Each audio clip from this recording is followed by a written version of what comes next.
안녕하세요. 오늘은 사도행전 2장, 그중에서도 30절에서 36절 말씀을 바탕으로 한 설교 자료를 좀 깊이 들여다볼까 합니다. 네. 하나님께서 우리에게 이 구원의 길을 어떻게 명확하게 보여주셨는지 이걸 함께 살펴보는 시간이 될 것 같아요. 오순절 성령 강림 바로 직후잖아요. 베드로가 예루살렘에 모인 사람들에게 예수님이 정말 누구신지 또 그분을 통해 무슨 일이 일어났는지 선포하는 아주 중요한 장면이죠. 맞습니다. 특히 오늘 저희가 볼 자료는 하나님께서 구원의 길을 어떻게 드러내셨는가 여기에 초점을 맞추고 있다는 점이 흥미롭습니다. 아, 드러내셨다. 네.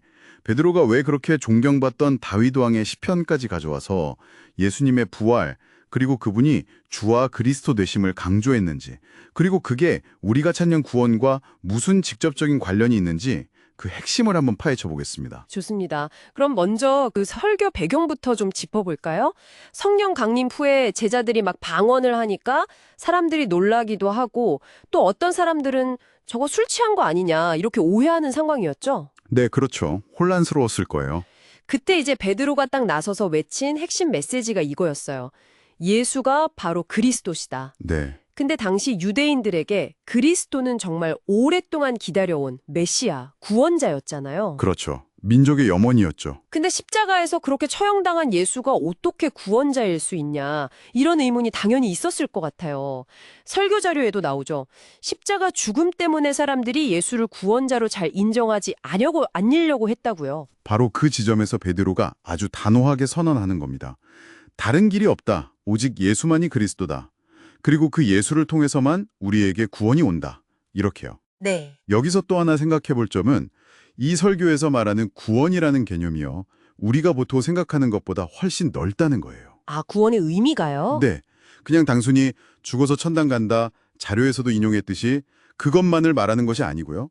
그 부분은 저도 좀 놀랐어요. 보통 구원하면 죽음 이후를 생각하기 쉬운데, 그렇죠. 근데 그게 아니라 이 땅에서의 삶, 우리 삶의 모든 영역에서의 어떤 긍정적인 변화, 해방, 이걸 다 포함하는 개념으로 설명하더라고요. 예를 들면 어떤 걸까요? 뭐 예를 들면 갈등이 풀리는 거, 또 병이 낫는 거, 사회가 좀 더 정의롭게 변하는 것, 심지어 자료에 나온 예시처럼 이전에는 3번 참았는데 4번 참게 되는 것, 이것도 구원이라는 거예요. 개인적인 한계를 넘어선 거죠. 와, 정말 포괄적이네요. 그럼 이 모든 다양한 형태의 구원이 다 예수님을 통해서 온다는 건가요? 네, 핵심은 그거죠. 이 모든 구원은 예수님으로부터 오고 예수님을 통해서 이루어지고 또 궁극적으로는 예수님을 위해서, 즉 하나님께 영광을 돌리기 위해서 이루어진다. 이것이 바로 하나님께서 계획하시고 우리에게 드러내 보여주신 구원의 방식이다. 이렇게 설명하는 겁니다. 그렇군요. 하나님께서 드러내신 방법. 근데 여전히 의문은 남아요. 십자가에 달렸던 그 예수가 구원자라는 주장을 어떻게 증명했을까? 베드로 본인도 갈릴리 어부 출신인데 자기 말만으로는 설득력이 좀 부족하다고 생각했을 수도 있을 것 같아요. 네, 그래서 아주 중요한 전략을 사용하죠. 어떤 전략인가요? 바로 유대인들이 정말 절대적으로 신뢰했던 인물, 다윗 왕을 증인으로 내세우는 겁니다. 다윗 왕이요? 네. 내 말은 혹시 못 믿더라도 다윗이 한 말은 믿을 수 있지 않느냐? 약간 이런 접근인 거죠. 왕이면서 동시에 선지자였던 다윗의 권위를 빌리는 거예요. 정말 영리한 방법이었네요. 그렇죠. 베드로는 시편 16편이랑 110편을 인용하면서 이렇게 해석합니다. 다윗이 이미 오래전에 자기 후손으로 오실 메시아, 즉 그리스도께서 죽음을 이기고 부활하실 것, 성경 구절로는 그가 음부에 버림이 되지 않고 그의 육신이 썩음을 당하지 아니하시리라. 이 부분이죠. 그리고 그분이 하나님 우편에 앉게 되실 것까지 미리 보고 예언했다는 거예요. 아, 다윗이 그걸 예언했다고요? 베드로의 해석은 그렇죠. 그래서 예수님의 부활이야말로 그분이 바로 하나님께서 약속하신 그리스도라는 가장 강력하고 확실한 증거다. 하나님께서 직접 보여주신 표적이다. 이렇게 주장하는 겁니다. 그래서 설교에서 이 예수를 하나님이 살리신지라 우리가 다 이 일의 증인이로다. 이렇게 힘주어 말하는 거군요. 네, 바로 그겁니다. 우리 눈으로 봤다. 이거죠. 근데 듣고 보니 좀 신기한데요. 그 시편 구절들은 계속 읽혀왔을 텐데 왜 그전에는 아무도 그게 예수님의 부활에 대한 예언이라고 생각하지 못했을까요? 네, 그게 또 중요한 포인트입니다. 설교에서는 그 이유를 성령의 임재에서 찾아요. 아, 성령님. 네, 베드로가 이 깊은 의미, 그러니까 구약의 예언이 예수님 안에서 이렇게 성취되었다는 것을 깨달을 수 있었던 건 바로 성령이 임하셨기 때문이라는 거죠. 인간의 지혜로는 알 수 없었던 것을. 그렇죠. 성령께서 오셔서 우리의 어떤 인간적인 지식이나 이해의 한계를 확 뛰어넘어서 하나님의 깊은 뜻, 감추어져 있던 진리를 보고 듣고 알게 하셨다는 거예요. 성경에 네가 알지 못하는 크고 은밀한 일을 내게 보이리라는 약속이 있잖아요. 마치 그런 것처럼요. 아하. 결국 하나님께서 이렇게 드러내신 구원의 길을 우리가 제대로 이해하고 또 받아들이려면 성령의 도우심, 조명이 필수적이라는 걸 보여주는 대목이죠. 자, 그럼 이제 베드로 설교의 결론 부분 사도행전 2장 36절로 넘어가 보죠. 그런즉 이스라엘 온 집은 확실히 알지니 너희가 십자가에 못 박은 이 예수를 하나님이 주와 그리스도가 되게 하셨느니라. 이 구절 해석할 때 좀 주의해야 한다고 자료에서 강조하던데요. 네, 맞습니다. 아주 중요한 지적이에요.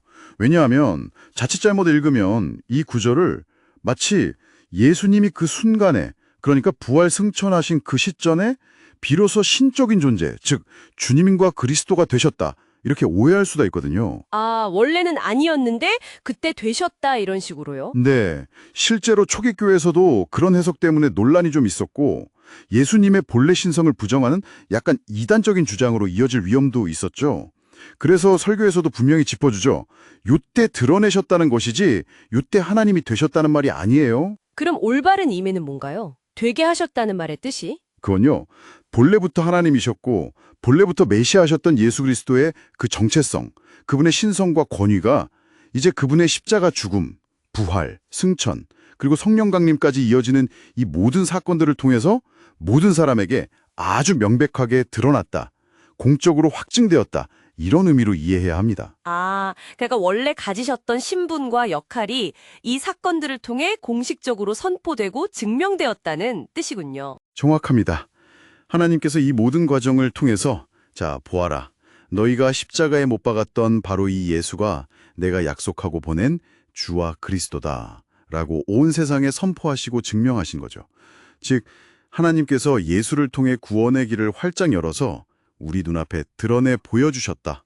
바로 이 뜻입니다. 와, 오늘 이렇게 쭉 살펴보니 베드로의 설교가 정말 강력한 선언이었네요. 예수님이 그냥 역사 속의 한 인물이 아니라 하나님께서 친히 보내시고 또 부활이라는 엄청난 사건을 통해 그 정체를 드러내신 우리의 주님이시고 구원자 그리스도시다. 하나님께서 이렇게 확실하게 구원의 길을 우리 앞에 펼쳐 보여주신 거네요. 맞습니다.